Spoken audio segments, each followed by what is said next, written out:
Hey everyone, Arthur Fantastic here, aka the Bishonen Ronin, aka the Irresistible Venom, here to talk to you about some interesting news today. We've got a clip of Craig Jones. I'm gonna run it right here. Yeah, well, I mean, this is what I was speculating, as a WWE fan, and again, I always emphasize this enough. Like, if people will watch fake wrestling, surely we can convince them to watch real wrestling. I believe professional wrestling originated where they would have real matches and people found it boring. So then they'd say, fuck it, we want the winner to win, so let's have a secret scrap before.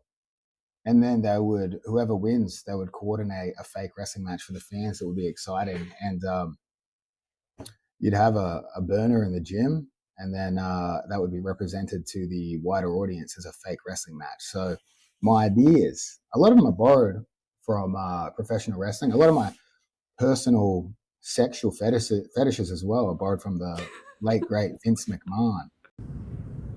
Now, I'm glad and also a little bit surprised to see that Craig Jones is a friend of WWE. I also am a fan of WWE and pro wrestling in general.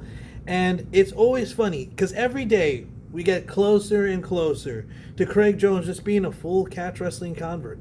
I mean, the whole standing up, the whole using folk style, reimagined basically from, high school stand ups and what was the other guy's name? I forget who does the octopus guard. Eduardo Tellis. And he's a great grappler too. And Craig Jones has said as much. And I think that he doesn't realize how much of a fusion of catch wrestling he has, not only in his style, because folk style amateur catch wrestling that's what it used to be called. It's catch wrestling removed submissions because parents were like, "Oh, someone's gonna die." Anyway, that's that generation for you, and how we got. Anyway, going forward, back to the conversation. The idea that what Craig Jones is equating to promotion and wanting to basically do himself with his promotion is catch wrestling based. Now, some people, they are not interested in the pro wrestling roots of catch wrestling, and some are. Some are invested. Some may not watch, but they appreciate the the art of pro wrestling. Others are pro wrestlers in addition to being complete badasses on the mat, like Josh Barnett, Kazushi Sakuraba. We have people who don't watch the current product right now because it's kind of coming back right now. It's becoming growing in popularity since it's been on Netflix. But WWE, but Jake Shannon, he's a fan of the pro wrestling. He brought Malenko in for CatchCon 25 in February, Las Vegas. Check out next year. There's also tons of other catch wrestlers that also do pro wrestling and vice versa, because pro wrestling in its inception from its inception from the beginning, it was catch wrestling. Pro wrestling was catch wrestling. Damn, I've lost myself in my word slop. Sorry guys.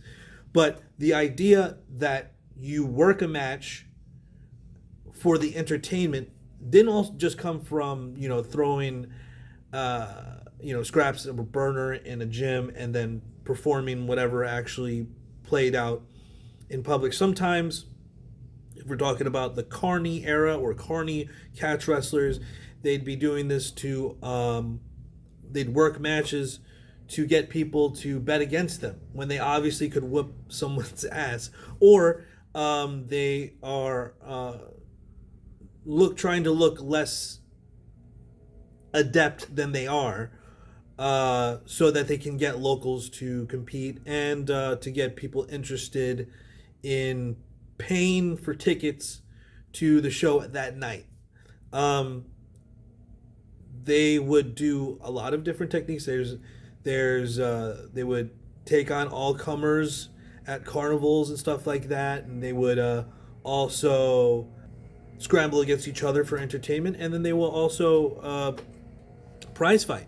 And these are all interesting topics that we've been discussing on this channel for a long time. I talked to Josh Barnett about this in this interview. I talked to Jake Shannon in this interview about these topics. Some people don't want to discuss the pro wrestling so much, or are interested, or purposefully want to separate themselves from the pro wrestling because they think it's hokey. But I think that it's one of the most popular money generating products today that has been going on for time immemorial, when people were wrestling for audiences in coliseums or on just at the coal mine. People can wrestle, and they have been for basically all of time. So I don't think it's a good thing to separate ourselves from. I think there's a lot to take from it. I don't think that, necessarily we should show real matches as, or rather portray worked matches as real matches. Because if you want to get a pro wrestling, just go into pro wrestling. But I think that the best way to really take what we got from pro wrestling is a broader conversation, is having these conversations. And like I said, some people want to separate it. They think it's, oh, that's a pro wrestling, what a joke.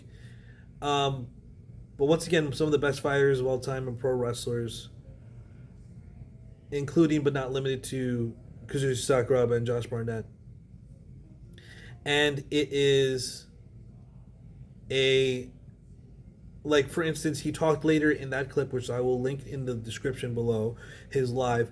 He discussed Royal Rumble and the story of not knowing who's next and having surprises and maybe not announcing all of the grapplers that are going to be in the tournament ahead of time, and let there be some mystery, let there be some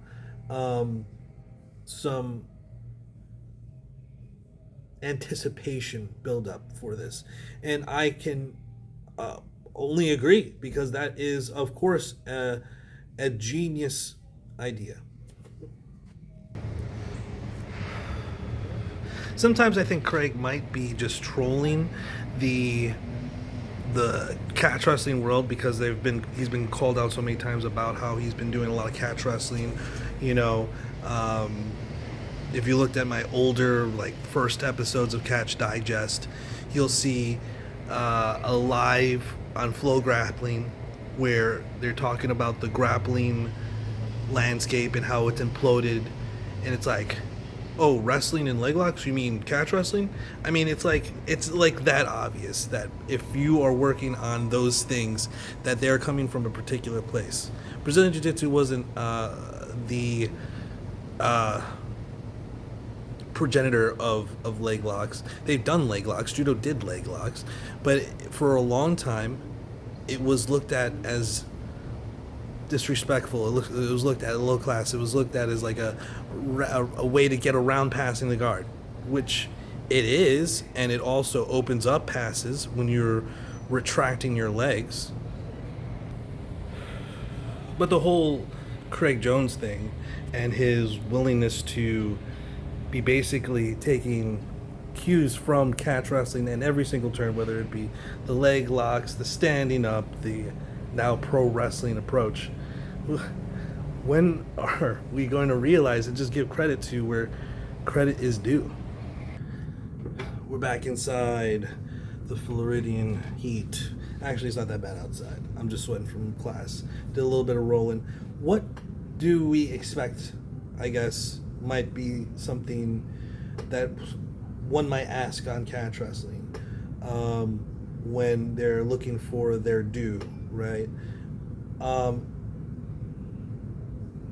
It's a level of just giving credit to the people that came before you, what you're building on, and the shoulders of giants who we stand upon, and we build on doing what we do today, trying to make a worthwhile endeavor that people make money and get paid for the things that they're doing, putting their bodies on the line. And you know, I think that there's a level of like, just like pro wrestling, you know, a lot of low level pro wrestlers ain't gonna be paid much, but at least they're getting paid something, right? And how do we translate that over to the grapplers of today, that basically we're paying to go compete? And that's a serious question. And how does that what does that have to do with giving catch wrestling credit? Well, we're just basically stumbling forward and rediscovering things that catch wrestling has done. And because of the propaganda machine that was behind a lot of the Gracies, it propelled them forward. You got UFC, you got the Gracie Challenge, you got the Vale Tudo Japan, you've got all these different, you got Pride, right? You have all these different vehicles for BJJ. And despite there being catch wrestlers that do well, that are from various forms of fused Brazilian Jiu-Jitsu and catch wrestling, the lexicon of grappling has made grappling all grappling jiu-jitsu, which has been just another, you know, marketing strategy from the Gracies. But that's neither here nor there. So the catch wrestlers out here, they've got something going.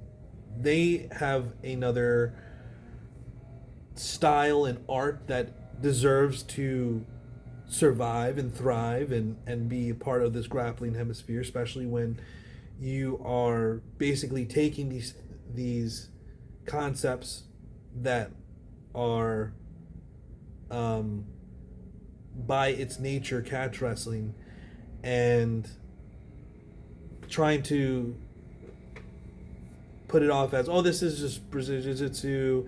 At least Craig Jones will credit Edward Tellis, and he'll talk about folk style high school wrestling, but it doesn't go to the point where it's like catch wrestling. I don't know if he's doing that on purpose because he's a troll, but what are your thoughts? Sound off in the comments. What do you think that is necessary for catch wrestling to make more of a wave in grappling today than they are? I mean, I see catch wrestlers. We're talking about them on Catch Digest, but what do we need to do? We need some marketing guys. Come up with some marketing ideas. Hit me in the fucking comments. We've got cool things going on, like tag team wrestling matches, which we saw at King of Catch and Wrestling Wars.